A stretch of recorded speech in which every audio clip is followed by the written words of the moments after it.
send him a bunch of materials, and I think he's going to study up and get his data. So this, and the emergency preparedness director from UVA has agreed to pay for the install. She won't have the money until the new budget year on July 1st. But I'm expecting that sometime by the end of the summer, this radio is going to be on that building. And that gives me line of sight about like that. Mike, could you elaborate on that radio? Sure, happy to. So this is made by Ubiquity. They're one of the main suppliers for the wireless ISP market. And so if you start looking, you will see things like this all over the place. They're out there, you just don't notice them. This is a 5.8 gigahertz radio. It runs the power for all of this stuff is power over Ethernet. So the only thing going up the tower is an Ethernet cable. You run good, shielded, UV protected. So it's running DC. Ethernet cable, 24 volts DC.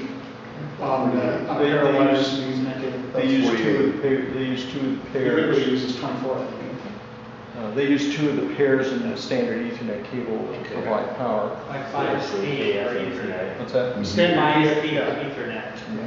I believe standard PoE is 48. And then you have a small Ubiquity's running 24.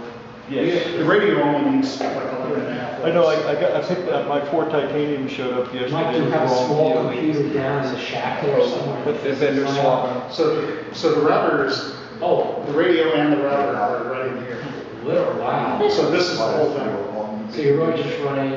There's a power brick that injects the 24 volts DC on the Ethernet cables. That needs a one-time outlet to plug into, or you could run it on. I've got a 12 volt to 24 volt converter that you could plug into a battery for a mobile unit. So right after the Ethernet cable doesn't plug into a router, just something to give it 24 volts then. This would be a functional node, even if it's not connected to a network. This could be a hub that a lot of other nodes connect to. I am going to plug it into the University of Virginia network because one of the other advantages of this just so happens that our emergency communications center is on both is it on the city or the county fiber? We're on the city's fiber, we're on the county's LAN, and we're physically connected by fiber to UVA as well. And so it's also on the UVA network. The UVA network is a pretty solid network. But before you set it up, so this effectively gets me to the ECC. I assume all the programmers upload through firmware and then through the Ethernet. Yeah, these are all remotely manageable. So what's the power? Once you can even reset it from the ground, so you don't even have to go up to the top of the tower and push the reset button.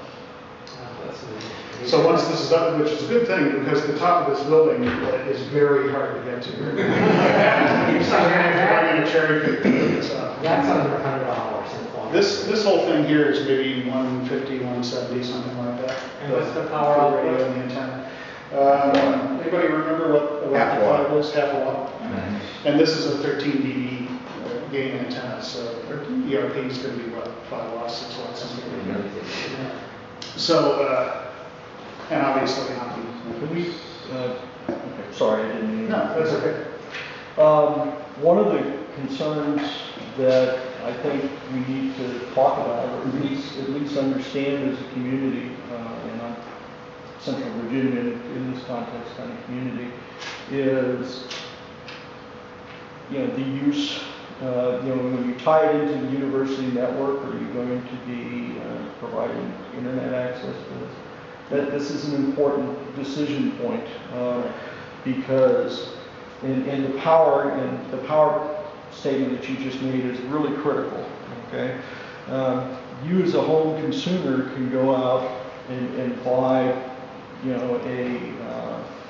Linksys router or even some of the lower end Ubiquity equipment and operate it without any license at all under FCC Part 15.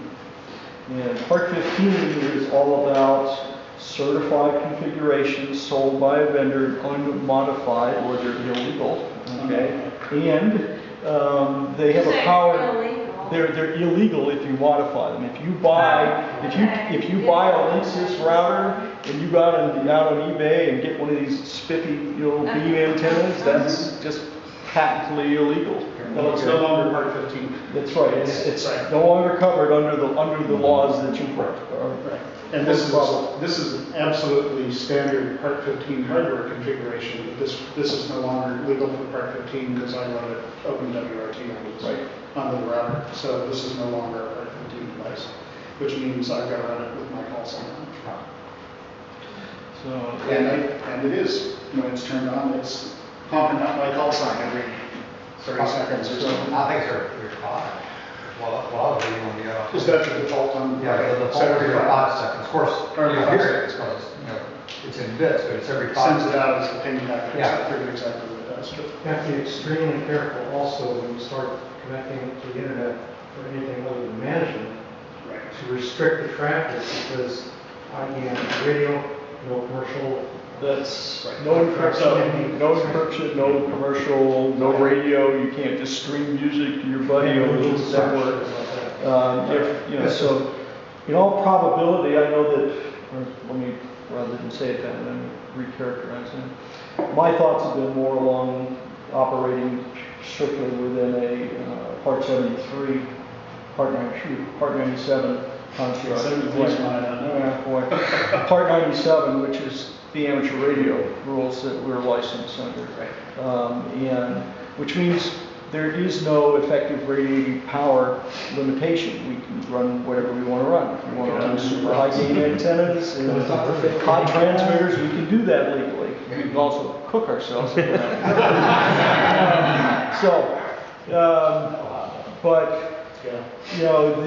But there's some real constraints. First of all, there's some real constraints of what you can do with that network. Things like streaming music and other things are not cool. Encryption in general is not a good idea, although there's been some discussion around WEP and some of the other mechanisms as a security mechanism may or may not be acceptable, and that's under general discussion. But I think we have to be sensitive about that, because if you have a station set up at your house, who's the control operator? Whose license is on the line? If somebody else comes and streams across the network, you're still liable to the FCC because you repeated that information. So if we're going to do this as an amateur radio network, this means that we have to take measures to constrain it to the amateur radio operators. We're responsible for policing ourselves and our peers. If somebody's doing something inappropriate, we need to deal with it quickly. And we have to make sure that, Harry homeowner down the road didn't go out on eBay and buy himself a really big beam and jump on board with an XYZ call sign. There are things that we have to be aware of and sensitive to. Yeah, exactly. The short way I put it is you put one of these up on a tower in your backyard, you're running a repeater, just as if you put up an FM repeater, and you need to know what's going on your repeater, which means you need to, you either have to understand enough about network administration to monitor what's going on your hub, and many people aren't going to have that knowledge coming out of the gate. Or you need to find a buddy who understands how to do that and is willing to take that on for you. But it is your responsibility. My intention is that if you put, like Jack and I have been talking, if you put a hub up in your backyard, it's going to have your call sign. Right. The one here is going to have my call sign on it, and I'm responsible. The one thing I did read in this in firmware is you can set up a buddy list just like you can with a lot of other. So now that kind of restricts to some degree people just jumping on in an emergency situation, which is what you want. But of course, you can always turn your buddy list on and off.